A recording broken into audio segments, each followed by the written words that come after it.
Terlebih dulu, saya mohon maaf jika pandangan saya ini tak disukai atau menyinggung sesiapa. Pada hari ini, saya nak cuba ulas sedikit berhubungan Hizib Kahf 40.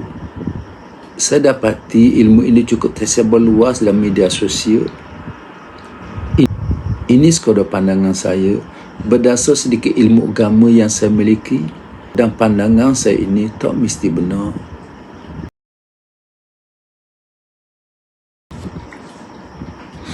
Assalamualaikum warahmatullahi wabarakatuh. Hizib Kahf 40 merupakan salah satu amalan yang sangat popular di kalangan para pejuang Melayu dulu serta guru pondok. Hizib Kahf 40 merupakan satu ilmu yang cukup hebat, yang penuh dengan pelbagai khasiat. Ilmu ini menjadi pakaian ulama serta pendekar dulu kala. Dengar cerita para pejuang Melayu dulu kala, termasuk Datuk Bahaman, Mak Kilau dan pejuang-pejuang lain juga menggunakan Hizib Kahf 40 dalam perjuangannya menentang penjajah. Hizib Kahf 40 ni semua ditulis dalam bahasa Syurani lama. Dia dianggap sebagai ilmu Rijalul Ghaib. Hizib ini 80%-nya hampir sama dengan hizib Nabi Nuh AS. Ada juga maklumat berhubung Hizib Kahf 40. Ia merupakan sebuah syair kuno yang ditulis seorang penyair dan kamu dijadikan kalimat sakti. Setakat ini saya dipahamkan tak ada siapa yang boleh fahami dan boleh terjemah Hizib Kahf 40 kerana ia ditulis dalam bahasa Syurani lama. Ada juga yang mengatakan ia ada kaitan dengan nama-nama jin. Begini bunyi Hizib Kahf 40.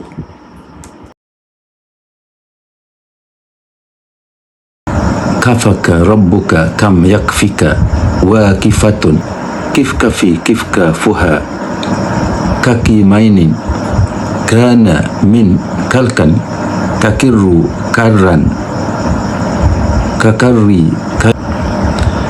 kaifi kabidin tuhki musak sakatan kail kalak laka kalaka kafaka rabbuka kafi kafi kurbataha ya kaukaban anna yuhki kaukabal falaka. Siapa agaknya boleh faham ayat macam ni? Ada juga yang gunakan Hizib Kahf 40 ini sebagai wirid harian. Sebelum membaca, hendak terlebih dahulu membaca Al-Fatihah dan niat hadiah kepada Rasulullah. Kemudian membaca salawat sebanyak 3 kali dan ayat kursi sekali.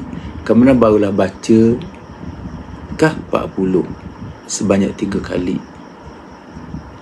Sebahagian jadikan wirid ini secara beristiqamah, berterusan pada waktu pagi dan petang atau tiap-tiap kali selepas solat 5 waktu. Apa yang saya muskil sebenarnya, ada sesiapa yang tahu makna kalam Hizib Kahf 40? Saya diberitahu bahawa Hizib Kahf 40 ini menyeru nama jin tapi dalam bahasa Syuriani. Saya pernah cuba semak melalui kamus bahasa Syuriani, tapi perkataan tak wujud dalam kamus bahasa Syuriani. Jika ada sesiapa pahaman Hizib Kahf 40, tolong lampirkan di ruang komentar. Saya sekadar bimbang jika kita sedang beramal sesuatu yang tidak kita fahami. Jika beramal Al-Quran, tak faham pun masih dapat pahala. Bila kita beramal dengan amalan bukan di Al-Quran, yang kita tak faham maknanya, kita tak akan dapat pahala. Persoalannya, kenapa kita petik syair kuno bahasa Syurani untuk diamalkan? Saya dipahamkan Hizib Kahf 40 ni kalam tak mudah dipahami. Kalam tak dipahami kerana ia ditulis dalam bahasa Syurani lama. Tak mustahil tak ada siapa pun yang faham makna sebenarnya. Jika kita tak faham makna kalimah yang kita baca, kerana ia ditulis dalam bahasa Surani kuno, Surani lama, macam mana doa kita boleh mustajab? Macam mana doa kita boleh mustajab? Jika tak faham makna, macam mana kita nak khusyuk dalam berzikir? Bila tak khusyuk, zikir kita jadi sia-sia tanpa pahala.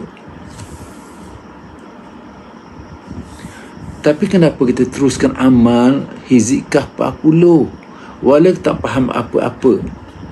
Kita teruskan amalannya kerana nak dapatkan khasiat, kerana khasiatnya sangat hebat.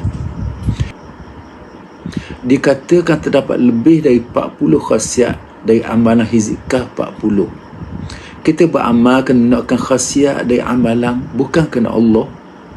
Jika begini caranya, amalan kita bukan kerana Allah, tapi untuk mendapat khasiat dari amalan. Bayangkanlah jika betul bahawa hizikah 40 ini merupakan seruan kepada jin, wirid kepada jin, hanya kerana berhajat kepada kelebihan dan khasiat di hizikah 40.